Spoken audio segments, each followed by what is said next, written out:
Mukama waffe Yesu Kristo yeebazibwe mukwano gwange. Mu nsi mwe tuwangaalira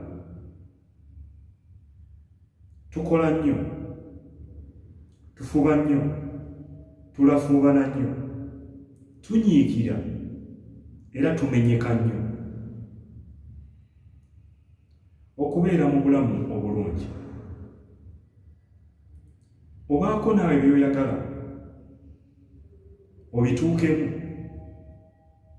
obaako naawe by'oyagala obikwateko n'engalo zo oba obeere nabyo. Amamotoka, amaka amalungi, famire n'ebintu ebirala bingi. Kale kye twandiisa obulamu obulungi. Naye byonna nga tufuubira nga tulafuubana okuba nabyo, twerabira Katonda. Bwe nali nkyali muto nayagalanga nnyo Katonda, era nagendanga ne maama mu kkanisa. Naye bwe nagenda nkula neerabira Katonda. Ekisookera ddala ekitwerabiza Katonda bwe bulamu buno mwe tukulira, nti tusanga obwetaavu. Weetaaga kino, weetaaga kiri, weetaaga kino, weetaaga kiri. N'ofuba era n'olafuuba n'okubituukamu. Abamu ne tubituukamu, naye bw'omala obituukamu ate ne weerabira Katonda. Abamu bwe tubituukamu n'otajjukira nti Katonda yakutuusizaawo awo. Oyinza okuba nga oli sereebu, oli muyimbi, oli businessman oba omugagga, oba oli mubaka, omukulembeze, oba ekintu ekirala kyonna, naye nga bw'okituukamu Katonda wamwerabira.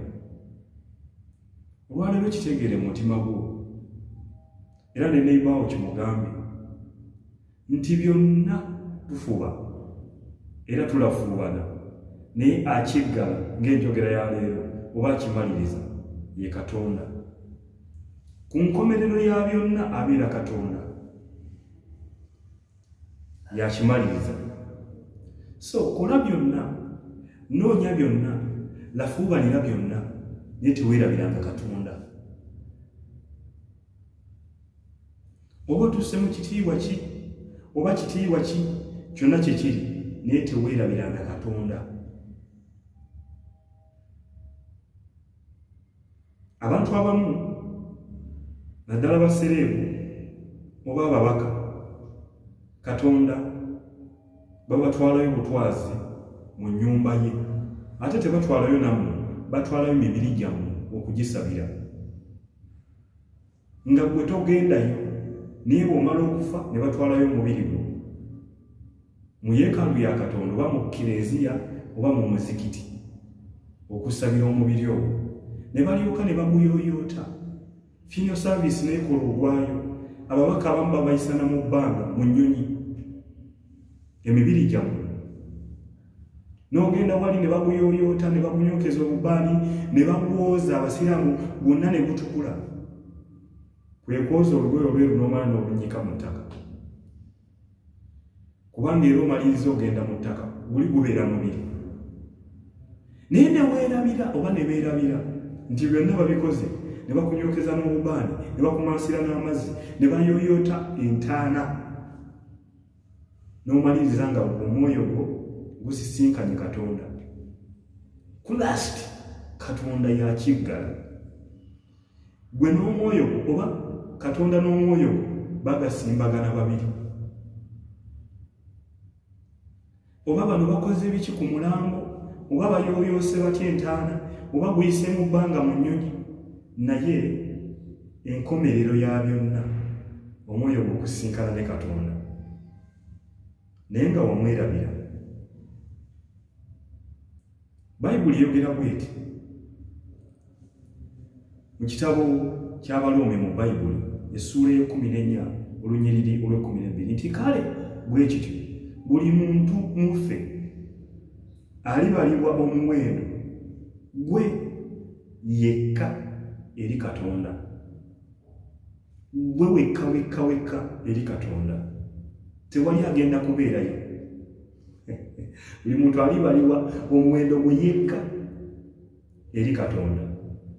Tosuubira muntu yenna, oba faaza oba ani oba seeke oba haji oba mwalimu oba ani, teri agenda kubeerayo kabeere paapa oba bisopo.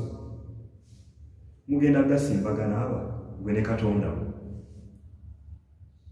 Kati nja nekugamba nti kyonna kiggweera eri Katonda, Katonda yakiggala. So kola byonna, nafuubanira byonna, bonaabonera byonna, bituukemu sigaanya, naye teweerabiranga Katonda.